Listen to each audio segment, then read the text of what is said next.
how to enable Steam offline mode. Now in this video, I'll show you how you can turn on or enable offline mode on your Steam client. Now first things first is pull up your Steam client or Steam application and make sure that you're logged in into your Steam account. Now take note that if you're trying to have this feature on or enable this, you can only play specific games that does not require internet connection. So for you to be able to have this on, just simply go into the Steam icon at the upper left, and then you should see options right here.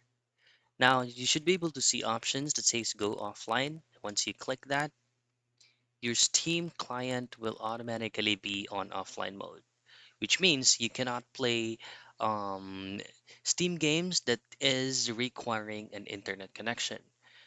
Now, vice versa, if you want to have it on, just you go back into the Steam at the upper left and then choose on Go Online. And that's it.